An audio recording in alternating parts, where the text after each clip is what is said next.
Before science had a name, long before the word science existed, there were people who looked at the world and saw God's hand in everything. They were priests, monks, bishops. They studied plants, stars, numbers, light, and motion. And they did so not as a separate pursuit, but as an act of devotion. Take Albertus Magnus, for example, a Dominican friar from the 13th century, a teacher of Thomas Aquinas. He cataloged plants, studied animals, examined minerals. He wrote down what he observed carefully, insisting that we look at creation directly, not just to accept what others had said. He believed that to study nature was to study the wisdom of God. Or consider Roger Bacon. He lived in the same century and argued that experiments mattered.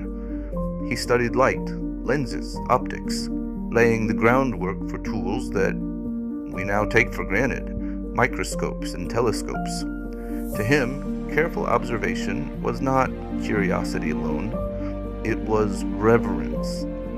To see how light bends was to glimpse the Creator's design. Even the very idea of motion was being explored by priests. Jean Buridan questioned Aristotle's teachings.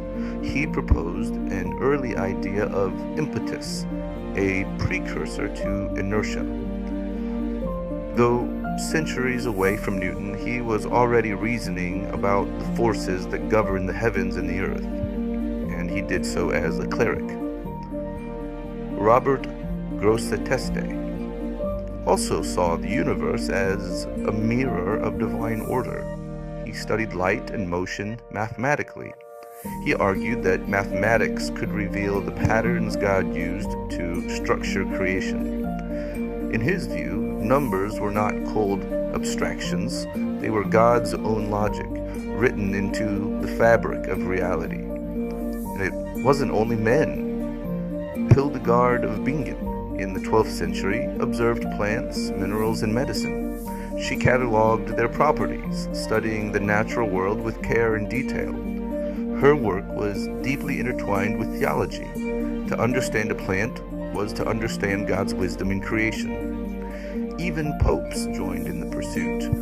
Gerbert of Aurillac brought Arabic numerals and astronomical knowledge into Europe. He studied mathematics and the stars. In doing so, he helped equip generations to observe and reason about the heavens. What all these figures share is striking. They believed the universe was ordered and intelligible. They believed observation mattered. They believed that studying the world was an extension of worship. They didn't separate faith from reason. They look at a tree, a star, a flowing river, and they witnessed God's design. To measure, categorize, and understand was to honor the Creator. We might call them proto-scientists, but they didn't see a conflict between science and faith. In their eyes, the same God who spoke through Scripture also spoke through rivers, mountains, movements, and colors.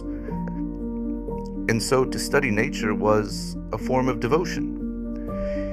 It is a perspective worth remembering, because today we often divide knowledge into science and religion, reason and faith. These early thinkers remind us that the pursuit of understanding can itself be a sacred act. So when we measure light, catalog a species, or probe the stars, we are participating in a tradition that stretches back centuries. A tradition that saw the universe not as chaos, not as accident, but as a text written by God, waiting to be read, observed, and understood. Even before science had a name, there were those who looked at the world with reverence, curiosity, and awe, and in doing so, they showed us that learning about creation can itself be a form of worship.